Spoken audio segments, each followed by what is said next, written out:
When did saying yes change your life unexpectedly? I was 29 and living like a hermit. After my ex-girlfriend Vanessa cleaned out our joint account and disappeared with my best friend, I'd sworn off people entirely. My routine was bulletproof. Work my warehouse job, grab groceries, go home to my studio apartment, repeat. No parties, no dates, no chances for anyone to screw me over again. That Tuesday started like any other. I was leaving the grocery store when this old woman dropped her bag in the parking lot. Oranges rolled everywhere, her prescription bottles scattered across the asphalt. Any normal person would help, but I'd trained myself to keep walking. Other people's problems weren't mine anymore, but something about the way she just stood there staring at the mess with these defeated eyes made me stop. Need some help? I heard myself ask. Her face lit up. Oh, bless you. My arthritis makes it so hard to bend down. Her name was Mrs. Kowalski, and as I gathered her things, she wouldn't stop talking. About her late husband, her garden, how her granddaughter lived in California and never called.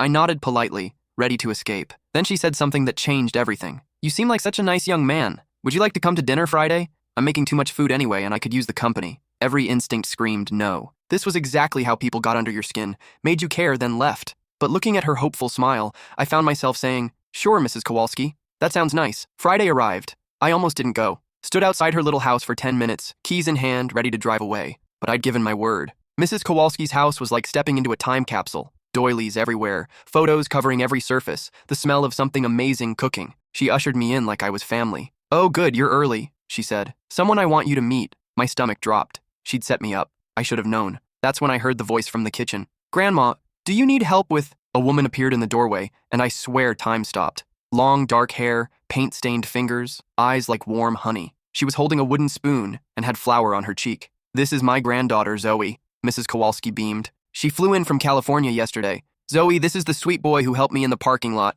Zoe extended her hand. The grocery store hero Grandma hasn't stopped talking about. Her smile was genuine, no agenda behind it. When our hands touched, something electric shot up my arm. Just being decent, I managed. That's rarer than you think, she said, holding my gaze. Dinner was supposed to be awkward. Instead, it was the best evening I'd had in years. Zoe was an art teacher who'd come home because Mrs. Kowalski had fallen and hadn't told anyone. She was funny, sharp, and actually listened when I talked. So you restore vintage motorcycles as a hobby? She asked, leaning forward. Used to. Haven't touched one in 2 years. Why not? I shrugged. Lost interest, I guess. But the truth was, Vanessa had called it a waste of money. Said I was too old to play with toys. After dinner, Zoe walked me to my car. Grandma's having a procedure next week, she said. I'll be staying to help her recover. Would you maybe want to... Yes, I said before she could finish. She laughed. You don't even know what I was going to ask. Doesn't matter. The answer's yes. Over the next month, I said yes to everything. Coffee dates while Mrs. Kowalski napped, trips to art supply stores, helping Zoe reorganize the garage. Each yes felt like coming back to life. Then Zoe found my old motorcycle in Mrs. Kowalski's garage.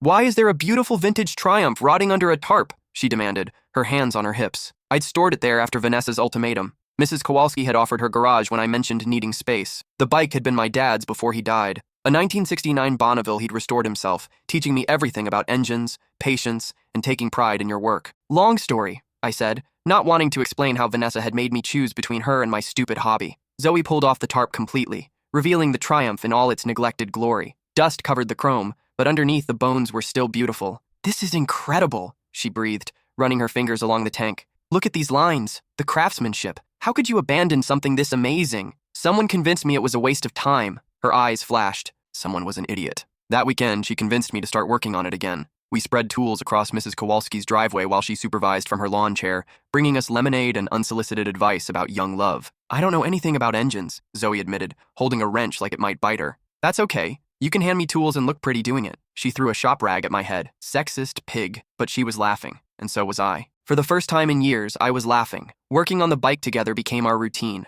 Zoe would sketch while I tinkered, occasionally asking questions about what I was doing. She had this way of making everything seem interesting, like my boring explanations of carburetors were fascinating lectures. Tell me about this part, she'd say, pointing to the engine. That's the primary drive. It transfers power from the crankshaft to the transmission. And you rebuilt it yourself? With my dad. He taught me that every part has a purpose, and if you respect the machine, it'll respect you back. She'd nod seriously, like I was sharing ancient wisdom instead of basic mechanics. One afternoon, she surprised me with a drawing she'd made of me working on the engine. Completely focused, a small smile on my face. You look happy here, she said. Really happy. Not like the polite, careful version of yourself you usually are. She was right. Around the bike, around her, I felt like myself again. The person I'd been before Vanessa convinced me I was selfish for having interests that didn't revolve around her. Mrs. Kowalski recovered from her procedure beautifully, but Zoe kept finding reasons to stay. Her art teaching job in California was on summer break. Her grandmother needed help with yard work. Her grandmother's friend down the street needed help moving furniture. I knew she was making excuses, and I was grateful for every single one. The first time I kissed her was under the hood of the Triumph. She was holding a flashlight while I adjusted the timing, and when I looked up, she was staring at me with this expression I couldn't quite read. "What?" I asked. "Nothing. Just, you're really good at this. Passionate about it. It's attractive." "Attractive?" "Very." I straightened up, suddenly aware of how close we were standing. "Zoe." "Yes?" Instead of answering, I kissed her. She dropped the flashlight, and it rolled under the bike, casting crazy shadows on the garage walls. When we broke apart, we were both breathing hard. "I've been wanting to do that for weeks," I admitted. "Only weeks?" she teased. "I've been thinking about it since dinner that first night." 3 weeks later, she asked the question I'd been dreading. "My summer break ends in 2 weeks," she said quietly. We were sitting on Mrs. Kowalski's porch watching fireflies. "I have to go back to California." My chest tightened. "Right, of course. Unless..." I looked at her. "Unless what?" "Unless you want to say yes to something crazy." My heart started hammering. "What kind of crazy?" She turned to face me completely. "Come with me. To California. I know it sounds insane. We've only known each other 6 weeks, but these have been the best 6 weeks of my life. And I hope, you feel the same way." Every rational thought in my head screamed no. I had a job here, an apartment, a routine that kept me safe from getting hurt again. Moving across the country for someone I'd known 6 weeks was exactly the kind of impulsive decision that led to disaster. But looking at her face, hopeful and terrified at the same time, I realized something important. The safe life I'd built wasn't really living at all. It was just existing. "Yes," I said. Her face lit up like sunrise. "Really?" "Really, but I have conditions." "Name them." "The bike comes with us, and I want to drive it there." She kissed me then, soft and sweet and full of promise. Road trip it is. Those next 2 weeks were a whirlwind. I gave notice at the warehouse, something I should have done years ago. The job had been slowly crushing my soul, but I'd been too scared to admit it. My supervisor barely looked up when I told him. 2 weeks? He grunted. "Fine, don't expect a reference." I didn't care. For the first time in years, I felt free. I found someone to take over my apartment lease, sold most of my furniture, and spent every spare moment getting the Triumph Road ready. The bike hadn't run in 2 years, but working on it with Zoe had reminded me why I loved it so much. Mrs. Kowalski was thrilled by our plan, though she pretended to be scandalized. "In my day, young ladies didn't run off with strange men," she said, while packing us enough food for a month-long journey. "In your day, you met Grandpa at a dance and married him 3 months later," Zoe pointed out. "That was different. We were properly chaperoned," but she hugged me tight before we left. "You take care of my girl," she whispered, "and let her take care of you." The day before we left, my mom called. I hadn't spoken to her in months, another casualty of my self-imposed isolation. "I heard from Mrs. Henderson that you're moving to California," she said. "With a girl?" "Yeah, Mom. Her name's Zoe. And you're driving that motorcycle your father left you?" "Yeah." There was a long pause. "He would have loved that, taking a cross-country trip on the Bonnie. He always talked about doing it himself." "I know. Be careful, sweetheart, and I'm proud of you for taking a chance again." "I hadn't expected that." "Thanks, Mom. Bring her to meet me when you can, okay? Any girl who got you back on that bike must be special." The drive to California took 4 days. 4 perfect days of winding roads, small-town diners, and Zoe's arms around my waist as we flew down highways together. She'd never been on a motorcycle before, but she took to it like she'd been born to ride. "This is incredible," she shouted over the wind on our first day. "I feel so free." At night, we'd find cheap motels and lie in bed talking about everything, our childhoods, our dreams, our fears. She told me about her ex-fiancé, Cameron, who'd crushed her confidence by calling her art cute little doodles and suggesting she find a more practical career. "He wanted me to be a dental hygienist," she said, laughing bitterly. "Said art was a nice hobby, but not a real job." I told her about Vanessa, about how she'd slowly convinced me that my interests were childish and my ambitions were unrealistic, how she'd made me feel guilty for spending money on bike parts or taking weekends to work on the Triumph. She said I cared more about a piece of metal than about her, I said. "And you believed that?" After 2 years of hearing it, yeah. I started to think maybe she was right. Maybe I was being selfish. Zoe propped herself up on her elbow, looking at me seriously. "You know what's selfish? Asking someone to give up the things that make them happy. Demanding they become smaller, so you can feel bigger. We both picked people who made us smaller," I said. "Yeah, but that's over now. Promise? Promise." California was everything I'd expected, and nothing like I'd imagined. Zoe's apartment was a tiny studio in a neighborhood where million-dollar houses sat next to taco trucks. Her art filled every wall, paintings so beautiful they took my breath away. "You didn't tell me you were this good," I said, studying a canvas that captured the exact color of Midwest summer sky. She blushed. "Cameron used to say..." "Cameron was a blind idiot," I cut her off. "These are incredible." Her landlord was less thrilled about my arrival. "Lee says 1 occupant," he said when we explained the situation. "I'll pay extra," I offered. "You got a job?" "I'll find one." He looked skeptical, but agreed to let me stay temporarily while we figured things out. Finding work was easier than I'd expected. My warehouse experience translated to a job at a motorcycle restoration shop, something I'd never even considered before. The owner, a gruff guy named Rico, took one look at my Triumph and hired me on the spot. Anyone who can keep a '69 Bonnie running this smooth knows what they're doing, he said. You restore this yourself? With my dad. He taught me everything. Your dad sounds like a smart man. When can you start? Rico's shop was everything I'd dreamed of but never dared to pursue. Classic bikes in various stages of restoration filled the workspace. Harleys, Triumphs, Nortons, even a few rare Indians. Rico had been in business for 30 years, building a reputation for meticulous work and fair prices. Rule number 1, he told me on my first day. We don't just fix bikes here, we bring them back to life. Every machine that comes through that door was someone's dream once. Our job is to make it their dream again. For the first time in my adult life, I looked forward to going to work. Rico became a mentor, teaching me advanced restoration techniques and introducing me to collectors who paid serious money for quality work. Within 3 months, I was making more than I'd ever made at the warehouse. You got good hands, Rico said, watching me rebuild a shovel-head engine. And patience. Most guys your age want to rush everything, but you understand that good work takes time. My relationship with Zoe deepened, too. Living in 400 square feet forced us to learn each other's habits quickly. She was messy but organized. Paint tubes everywhere, but she always knew exactly where everything was. I was neat but inflexible. Everything in its place. Schedules kept religiously. You realize you organize your tools by size and function, she said one morning, watching me arrange my motorcycle gear. Is that bad? It's adorable. Very type A for someone who just uprooted his entire life on a whim. It wasn't a whim. It was the most carefully considered, spontaneous decision of my life. We found a bigger apartment together after 6 months, one with a garage where I could work on bikes in the evenings. Zoe converted the spare bedroom into an art studio, finally having space to work on larger canvases. Our routines blended naturally. I'd come home covered in grease. She'd come home covered in paint. We'd shower, cook dinner together, then retreat to our respective creative spaces. She'd paint while I worked, and we'd talk about our days, our plans, our future. Everything felt possible. The first fight we had was about money. I wanted to contribute equally to everything, but Zoe made more as a teacher than I did starting out at Rico's. It's not about keeping score, she said after I insisted on paying more than my fair share of rent. It is to me. I don't want to be one of those guys who lets his girlfriend support him. One of what guys? Guys who accept help from people who love them? Guys who take advantage. She stopped painting and looked at me directly. Is that what Cameron did? Take advantage? No. Cameron had money. His family owned 3 dental practices, but he made sure I knew I was costing him by not contributing more financially. I'm not Cameron, and you're not your ex. Can we agree to split things fairly without you punishing yourself for needing time to build your career? It took me a while to accept that fair didn't always mean equal, but Zoe had a way of making her points without making me feel smaller. 6 months after we arrived, Zoe got news that changed everything again. The school district offered me a permanent position, she said, waving a letter. Head of the art department, full benefits, tenure track, the works. I swept her up and spun her around. That's incredible, you deserve this. The position came with a significant raise and the respect she'd been craving, but that night she seemed quiet. Almost sad. What's wrong? I asked. I thought you wanted this job. I do. It's just, it makes everything real, you know? Permanent. What if you change your mind about us? About this life? I understood her fear. We'd both been left before, both had our dreams crushed by people who were supposed to love us, but this felt different. We felt different together. I'm not changing my mind, I said.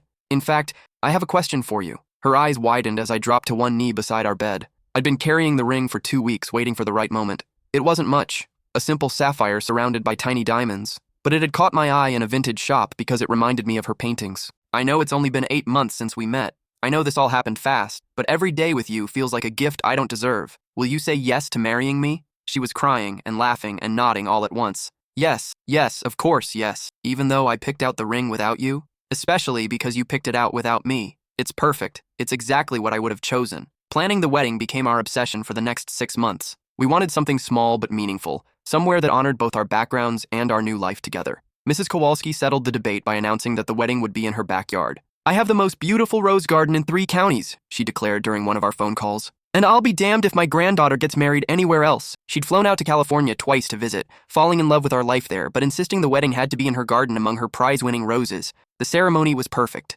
Small, just our families and closest friends, but full of love. My mom walked me down the aisle since Dad wasn't there to do it. She'd flown out 2 weeks early to help with preparations and to get to know Zoe properly. I like her, she told me the night before the wedding. She looks at you the way your father used to look at his bikes, like you're something precious that needs to be handled with care. Rico closed the shop for a week so he could attend the wedding and give Zoe away, since her father had passed when she was young. You're like the son I never had, he said, embarrassing us both. Take care of this girl, and don't you dare move back east permanently. I'm not training another mechanic from scratch. Our families meshed better than I dared hope. My brother, who I'd barely spoken to since Dad's funeral, admitted he'd been worried about me for years but hadn't known how to help. You look different, he said at the reception. Happy, like yourself again. I feel like myself again. Good. Dad would have loved Zoe, and he would have been proud of you for taking the risk. Mom cried during the ceremony, clutching a photo of Dad that she'd brought along. He would have been so proud, she whispered. You found someone who loves all of you, not just the convenient parts. The first year of marriage was an adjustment, learning to share space completely, to communicate about money and dreams and all the mundane stuff that trips up couples. But we'd both been alone long enough to appreciate having someone to come home to. Marriage is weird, Zoe said 6 months in, as we painted our bedroom together. Good weird or bad weird? Good weird. Like, I can't imagine not knowing what you're thinking about, or not being able to tell you about my day, but also weird that we just decided to do this forever. Having second thoughts? Never. Just marveling at how right it feels. Zoe's art started selling. A gallery downtown featured her work in a group show, and 3 paintings sold opening night. She came home with a check and a bottle of champagne, floating on air. I can't believe people want to buy my paintings, she said. I can. They're extraordinary. You're extraordinary. The gallery owner, a sharp woman named Lydia, took Zoe under her wing. She connected her with collectors, helped her price her work appropriately, and started featuring her pieces regularly. You have a gift, Lydia told her. But more than that, you have something to say. Your work has depth and honesty that's rare in emerging artists. The motorcycle restoration business grew too. Rico started talking about retiring, hinting that I might want to take over the shop. The idea terrified and excited me in equal measure. I'm not getting any younger, he said one afternoon, watching me finish a particularly challenging restoration. And I can't think of anyone I'd rather pass this place on to. Rico, I can't afford to buy you out. Who said anything about buying? I'm talking about earning. You work for me another 5 years, learn everything I can teach you, and we'll work out terms that make sense for both of us. The conversation planted a seed that grew steadily. I started paying more attention to the business side of the shop, learning about suppliers, customer relationships, and the financial aspects I'd always left to Rico. 2 years after our wedding, Zoe found me in the garage, staring at the Triumph I'd restored to perfection. Thinking about selling her? She asked. Never. Just remembering. Remembering what? How you found her under that tarp. How you convinced me to start working on her again. How that led to everything else. She wrapped her arms around me from behind. You know what I was thinking about today? What? That parking lot. How you almost didn't help Grandma.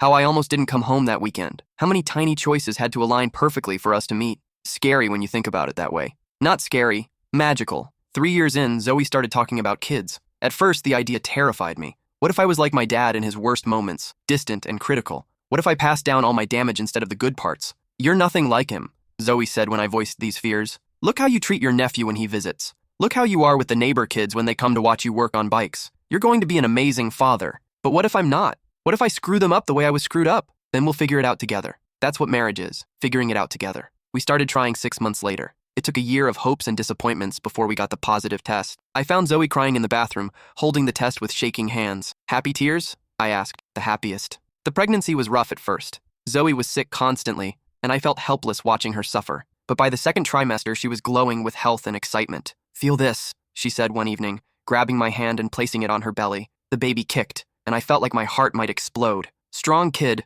I said. Wonder where they get that from. We painted the nursery together. Soft yellow walls since we'd decided to be surprised about the gender. Zoe created a mural of motorcycles and paintbrushes dancing together, whimsical and beautiful. Mrs. Kowalski flew out for the last month of pregnancy, determined to help with everything. She cooked enough food to feed a small army and regaled us with stories of childbirth from her generation. In my day, fathers waited in the hallway, she said, but I'm glad times have changed. Babies need their daddies from the very beginning. Our son was born on a Tuesday, exactly 5 years after I'd said yes to helping Mrs. Kowalski in that parking lot. He had Zoe's eyes and my stubborn chin, and the moment I held him, every wall I'd built around my heart crumbled completely. He's perfect, I whispered, afraid to speak too loudly in case this was all a dream. Just like his daddy, Zoe said, exhausted but glowing. We named him Owen, after my father. It felt right, honoring the man who'd taught me to work with my hands and find pride in craftsmanship, even if he'd struggled with showing emotion. Mrs. Kowalski declared herself the honorary grandmother and spent 2 weeks spoiling us all. She taught me how to change diapers, burp a baby, and recognize different types of cries. You're a natural, she said, watching me rock Owen to sleep. Some men are afraid of babies, but you take to it like you were born for this. I never thought I wanted kids. That's because you were protecting yourself. But this little one broke through all those walls, didn't he? Rico officially retired when Owen turned 1, selling me the shop for a fraction of what it was worth. Just promise me you'll keep the name, he said during our final paperwork. Rico's Custom Motorcycles has a nice ring to it. I changed it to Rico and Sons Custom Motorcycles, planning for the future. Sons plural? Zoe asked when she saw the new sign. Optimistic thinking. The business thrived under my ownership. Word spread about our quality work, and soon we had customers driving in from 3 states away. I hired 2 employees, then 4, then 6. Each new hire felt like validation that I'd built something real and valuable. Zoe's art career exploded too. She had her first solo show when Owen was 18 months old, selling every piece on opening night. The local art magazine featured her on the cover with the headline, "Local Teacher Becomes Rising Star." "I keep thinking someone's going to realize I don't know what I'm doing," she confided the night before the opening. "Imposter syndrome is normal, but you belong here. Your work speaks to people." The show was a triumph. Collectors, critics, and art lovers filled the gallery, and Zoe sold everything, including 3 commissioned pieces. Watching her accept congratulations, confident and radiant, I felt so proud I could barely stand it. When our daughter was born 2 years later, we felt like the luckiest people alive. She had my dark hair and Zoe's artistic eye, already reaching for paintbrushes before she could walk properly. We named her Grace, after Mrs. Kowalski, whose full name was Grace Catherine Kowalski. The old woman cried when we told her during a video call. "You didn't have to do that," she said through tears. "Yes, we did," Zoe replied. "You brought us together. Everything good in our lives traces back to you." Mrs. Kowalski visited every Christmas after that, watching our children grow with the pride of a true grandmother. She never remarried after her husband died, but she said our family filled the loneliness in her heart. The kids adored her. Owen would show off his toy motorcycles and explain how engines worked with the seriousness of a professor. Grace would paint pictures especially for her great-grandmother, masterpieces that Mrs. Kowalski displayed prominently on her refrigerator. "You know," she said during one visit, watching Owen help me tune up the Triumph while Grace painted nearby, "I prayed for years for my Zoe to find someone good. Never occurred to me that the answer to my prayer would be helping me pick up oranges in a parking lot. Funny how life works," I said. "Not funny, mysterious, beautiful, worth waiting for." The business continued growing. By Owen's 5th birthday, we'd outgrown the original shop and moved to a larger facility. I added a showroom featuring restored bikes for sale and started offering motorcycle maintenance classes for enthusiasts. "You're building something special here," said a customer who'd driven from Arizona for a restoration. "This isn't just a shop, it's like a museum and a school and a community center all rolled into one." That's when I realized what I'd really created.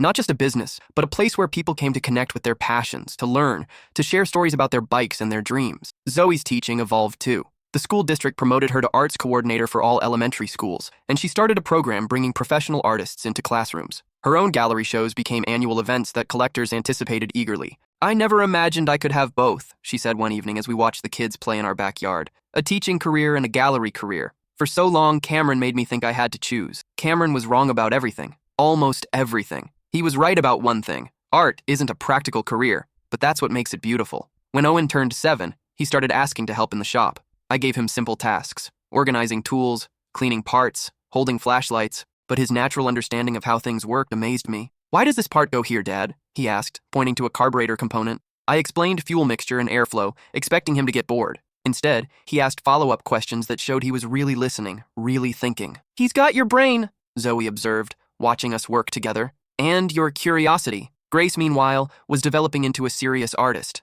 Her paintings at age 5 showed perspective and color theory that shouldn't have been possible at her age. Art teachers at school called her prodigious. "Should we get her special lessons?" I asked Zoe. "Let's just give her materials and space and see what happens. Forced development can kill natural talent." Instead, we converted the garage loft into a proper studio for Grace, while keeping the ground level for motorcycle work. The kids would often work alongside us. Owen learning about engines, Grace painting everything she saw. Those were golden years. The business stable and growing, Zoe's art career flourishing, the kids healthy and happy. I'd catch myself sometimes, amazed at how completely my life had transformed from that lonely, bitter person I'd been before the parking lot. But life has a way of testing happiness just when you think you've figured everything out. The call came on a Wednesday morning. Mrs. Kowalski had suffered a stroke and was in intensive care. Zoe booked the first flight home, leaving me with the kids and a shop full of customers. For 2 weeks, we lived in limbo. Daily updates from the hospital, video calls where Mrs. Kowalski couldn't speak clearly, but squeezed Zoe's hand to show she understood. The doctors were cautiously optimistic, but the recovery would be long and difficult.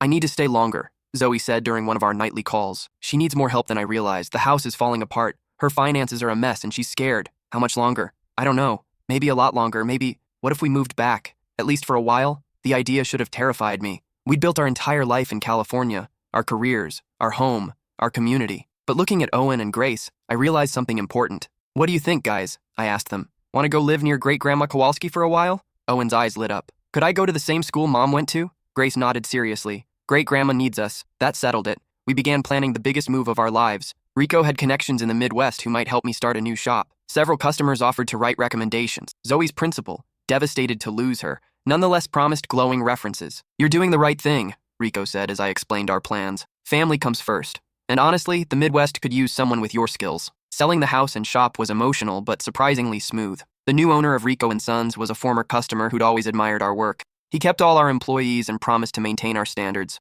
Mrs. Kowalski recovered enough to be released from the hospital just as we arrived. Her speech was slurred and her left side weak, but her mind was sharp, and her relief at having us nearby was obvious. "You came home," she whispered when she saw the kids. "We all came home," Owen corrected, hugging her carefully. "Finding a house near Mrs. Kowalski's took months. We wanted something with space for the kids to play and room for me to set up a shop. Eventually, we found an old farmhouse with a huge garage and 3 acres of land. It needs work," the realtor warned.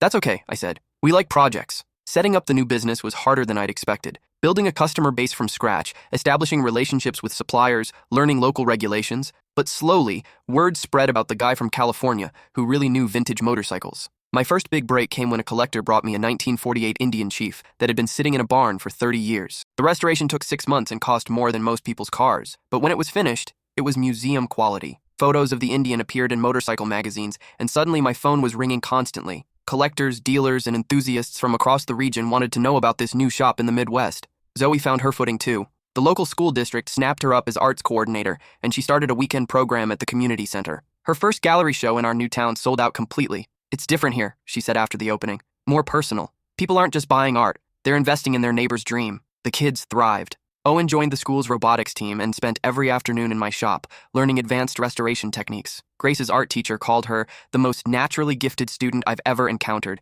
and arranged for her to take classes at the local college. Mrs. Kowalski's recovery was slow but steady. Physical therapy helped her regain most of her strength, and having us nearby gave her purpose and joy. She spent most afternoons at our house, supervising homework and sharing stories about the old days. "I never thought I'd live to see my great-grandchildren grow up," she said one evening, watching Owen and Grace play in the yard. "Don't talk like that. You've got years left." "Maybe. But even if I didn't, I've seen enough. I've seen love win. I've seen my Zoe happy. I've seen you become the man you were always meant to be." 3 years after our move, the business was thriving beyond my wildest expectations. We'd grown from me working alone to a staff of 8, with a waiting list for restoration stretching 6 months. Owen, now 13, was officially my apprentice. His understanding of mechanical systems was extraordinary, and his patience with detail work reminded me of my father at his best. "Think I'll take over the shop someday?" he asked one afternoon, as we worked on a particularly challenging Triumph rebuild. "Do you want to?" He considered this seriously. "Yeah, but I also want to design new bikes. Electric ones, maybe. Like, what if we could build electric motorcycles that looked classic but had modern technology?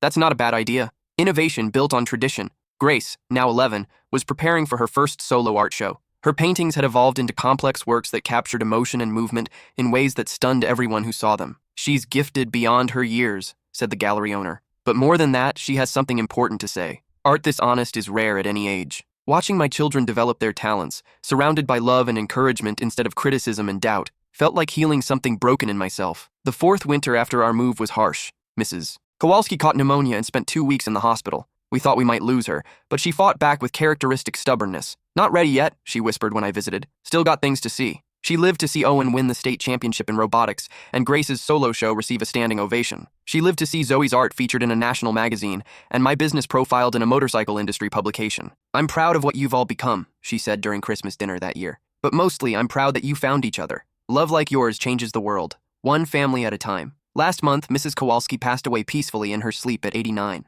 We found her in her favorite chair, surrounded by photos of our family, a slight smile on her face. The funeral filled the church and overflowed into the parking lot. 3 generations of people whose lives she'd touched came to pay respects, but the most moving moment was when Owen and Grace stood up to speak about their great-grandmother. "She taught us that love is action," Owen said, "that helping someone pick up groceries can change everything. She showed us that families aren't just the people you're born to," Grace added. "They're the people who choose to love you." In her will, she left us the house where Zoe and I had met, along with a letter. "Thank you for proving that there are still good people in this world," she wrote. "Thank you for saying yes to an old lady who just needed a friend. Thank you for showing me that love stories aren't just for young people. Sometimes they're for anyone brave enough to believe in second chances." We decided to keep her house as a workshop and gallery space. Owen wants to use it for his electric motorcycle designs when he's older. Grace wants to display community art projects there. Zoe wants to offer painting classes for kids who can't afford art supplies. "It feels right," Zoe said as we walked through the empty rooms. Grandma's house bringing people together, creating new connections. Now, 15 years after that Tuesday in the grocery store parking lot, I watch my son work beside me in the shop, learning the same skills my father taught me. He's developing his own ideas about innovation and tradition, dreaming bigger than I ever dared. My daughter paints in the converted garage loft, creating works that will someday hang in galleries across the country. She has her mother's eye for beauty, and her great-grandmother's understanding of human nature. Zoe teaches at 3 different schools now, bringing art to kids who need it most. Her own paintings sell as fast as she can create them, and she's been approached about a book deal for her teaching methods. People ask me sometimes what I've learned from all this. Here's what I know. We're all one yes away from a completely different life. One moment of choosing connection over isolation, kindness over indifference, hope over fear. That Tuesday in the parking lot, I had a choice. I could have kept walking, stayed safe in my bubble of hurt and mistrust. I could have remained the bitter, lonely man that Vanessa had left behind. Instead, I stopped to help someone who needed it. That single yes led to everything I treasure most. My wife, my children, my career, my purpose. It led to becoming the man I was always meant to be. The father I'd never had. The husband I'd never thought I could become. It led to understanding that love isn't something that happens to you.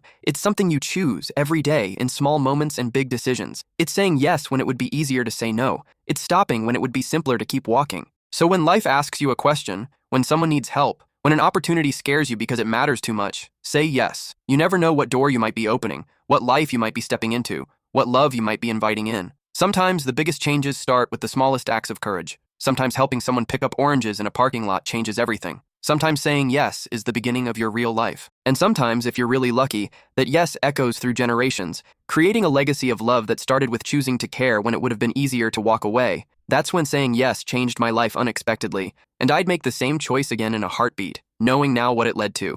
Not just happiness, but purpose. Not just love, but the chance to pass that love forward to the next generation. The circle continues. Owen helps elderly neighbors with yard work. Grace teaches art to younger kids at the community center. They've learned the lesson Mrs. Kowalski taught me all those years ago, that kindness is contagious, that helping others helps yourself, that saying yes to love changes everything. Sometimes I still drive the Triumph on Sunday mornings, taking the long way through town, remembering that scared, angry man I used to be. But mostly, I'm too busy living the life that yes created to spend much time looking backward. The future is too bright, too full of possibility, too rich with love to waste time on regrets. And it all started with 3 simple words in a grocery store parking lot. Need some help? The answer, I've learned, is always yes.